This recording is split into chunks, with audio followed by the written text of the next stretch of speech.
designer by my original trade. I am a recovering Forrester analyst, and I am the co-author of a book called Outside In: The Power of Putting Customers at the Center of Your Business. And I also have a regular column in Touchpoint Journal, the only journal in the world to focus solely on service design. And this issue, the current issue, is available. See Birgit if you would like a copy. So my column in Touchpoint is called Kerry's Take. And it is essentially my observations, reflections, analysis, and sometimes my critique of what I see happening in the service design world and in our adjacent disciplines. And so the conference organizers very kindly asked me to essentially do kind of the speech version of my column. And so what's going to follow are my observations, reflections, my analysis, and a little bit of critique on what I have seen over the past couple of days. And the one thing that I want to say before I get into that is that this is not meant to be a critique of any one individual presentation. This is really looking at the themes. And in fact, I think our individual presenters have done an amazing job, and I'd like to just give them a round of applause for all the hard work and time, all the hard work and time that went into their presentations and the insights that they so kindly shared with us. But like a few of the last presenters that we had here, what I want to share are some things that I felt were missing, some things that I thought we touched on, but I think we need to dive into more deeply, and then also some things that I think we need to rethink a bit how we're approaching them within the service design community. And these are all things that I think are really crucial for us to be able to advance the field of service design and really see the potential of it that I think we all really believe is there as the optimists that we are. So the first thing that I feel was really missing from the conference is tech. Can you applaud if you work for like a full-on tech company? Okay. So we have just about as many tech folks in the audience as we have Danes, right? So not a big percentage of the crowd, which to me is really surprising. So first of all, I live in San Francisco, surrounded by Silicon Valley, all kinds of startups. Yeah, San Francisco. And so for me, I'm kind of this deep in tech and in startups all the time. And so for me, it's just kind of weird to go to a conference like this and not see that. It's also kind of strange to me because the example that we all love to talk about is Uber, right? And in fact, if we had a service design bingo, I think Uber would be the one that we were stamping all the time because we love to talk about Uber. But there's also kind of a startup aspect to this. So Uber and Airbnb, not necessarily, you're valued at billions of dollars, are you really a startup anymore? There are some true startups too that I think are leveraging service design still in the early stages, and it would be great to bring them into our community, both so that we can learn from them and that they can learn from us. Interestingly, so Mark Stickdorn had a question in his presentation earlier this afternoon, and he said, if we're all so good at designing services, why don't we see more startups coming from the service design community?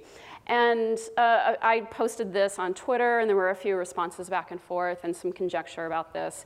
And some of the questions or some of the thoughts were, well, designers are interested in the cool factor. They're not really interested in business cases, or we're about the vision, not so much the implementation.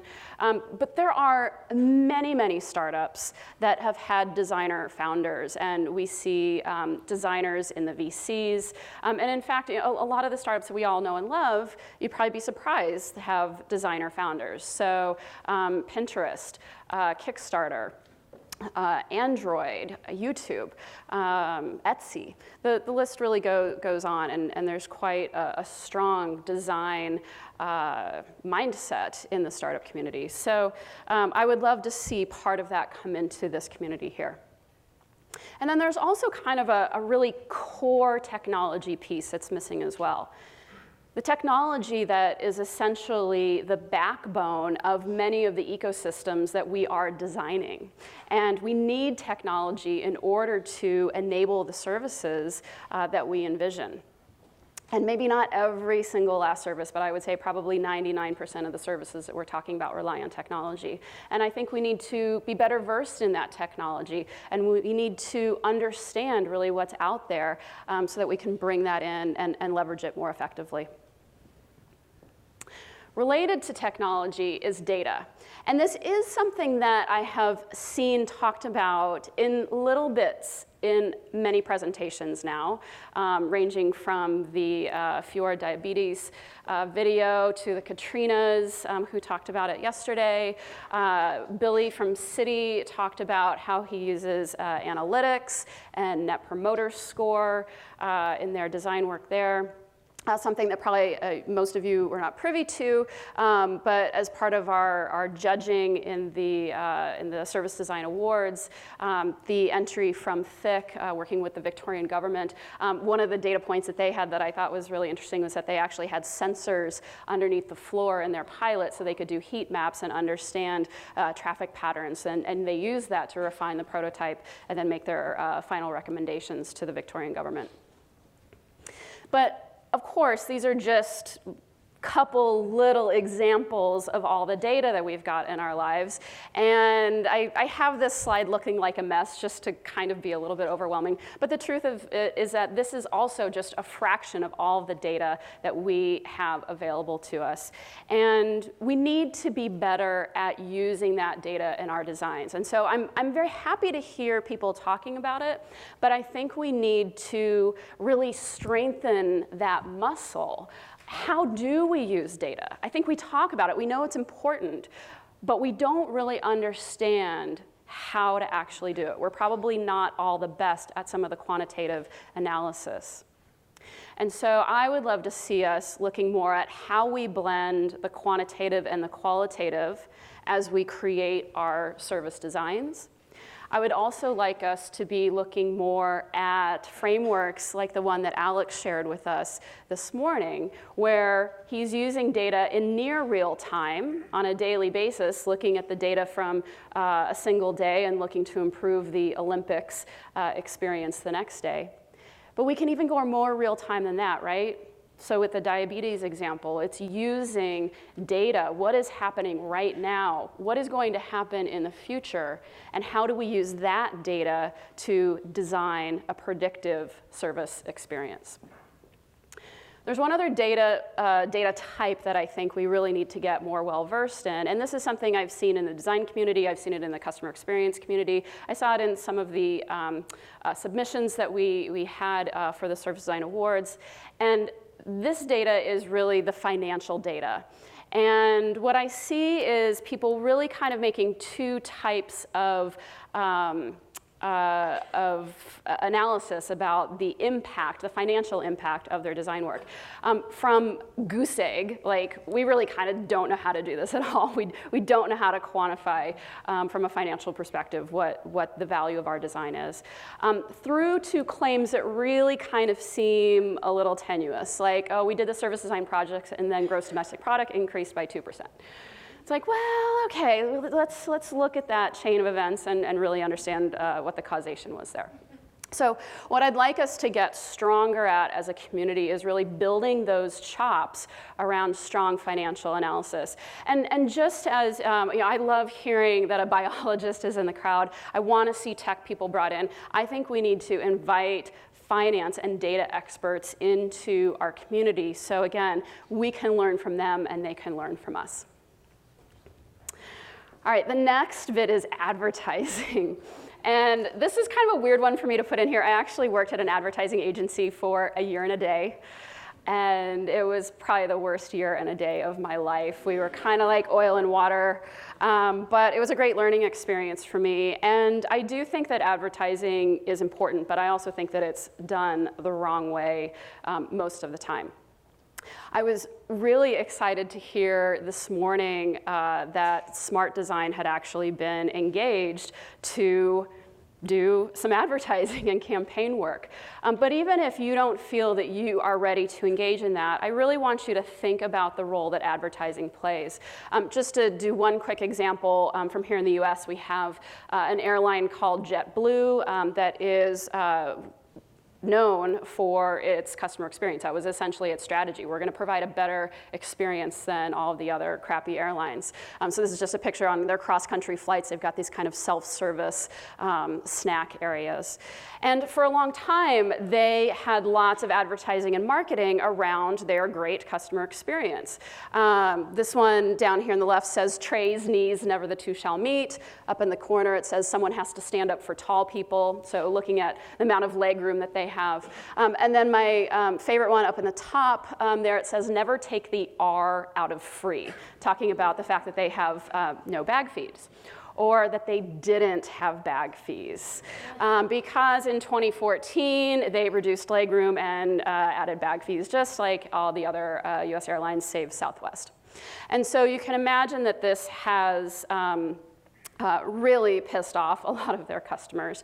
And even an airline that had such a stellar service experience for so long really now has fallen down and really betrayed its customers because it made all of these promises through marketing and advertising that it then went back on. So I would encourage all of you, as you look at your customer journeys, your citizen journeys, your patient journeys, your employee journeys, to think about them not just as you normally do, but really thinking about what part of the journey are we making promises to our customer? And then in what part of the journey are we delivering on those promises? And I hope you'll see that the two of those pieces need to fit together seamlessly. So the marketing and the actual core of the service really can't be disconnected. And yes, culture is my next area here. I love that culture is such a part of our conversation. We had an entire session this afternoon devoted to culture and culture change. But this is one of the areas that I think we need to start talking about differently. I love that we are changing organizations by doing service design projects, right? We go in, we do a service design project, we get a certain part of the employee population thinking and working differently. That's great. But that is not nearly enough. I love Anthony, who was on our jury. I'm not sure if he's in the room here, but he had a great analogy of loosening the pickle jar. You can't get the pickle jar open. You're struggling, then you hand it to someone else and they open it right away. And it's like, oh, well, I loosened it for you, right? And so we need to loosen the lid of the pickle jar. And I think that that's what our service design projects are doing within organizations. But there are so many levers that we need to pull in order to change organizational culture. We need to change our hiring practices. We need to look at new onboarding processes. We need training of all employees, old and new. Communication at every level of the organization is critical. Recognition and rewards, compensation and incentives. You wouldn't believe the impact that that has on a culture. Physical environment, the work life. To Cameron's point, we are designing jobs, or we should be. We should be designing the work life of the employees in our client organizations, and not just hoping and trusting that a design project and our sticky notes are going to now create this tsunami of a culture change. And this brings me to my final point here, which is around organizational change. And a lot of the companies that I know all of you work with, I know a lot of the companies that I work with, are looking to transform their organizations. They're looking to become more customer-centric. They're looking to transform their customer experience and the service that they deliver.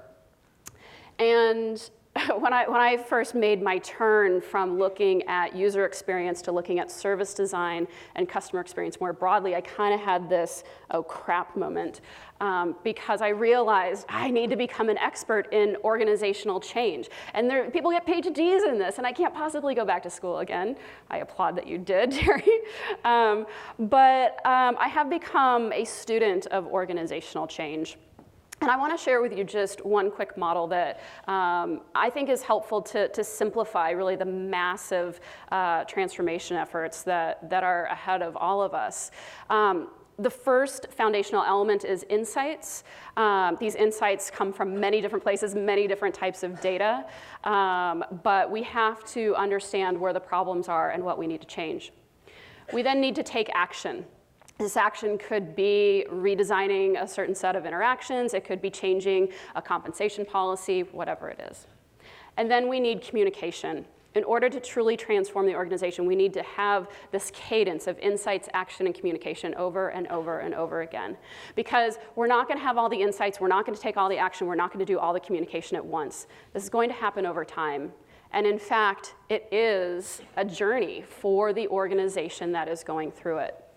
And so I would encourage all of you not just to think about designing jobs and culture, but how can we design the entire transformation that our clients and our clients' organizations are going through.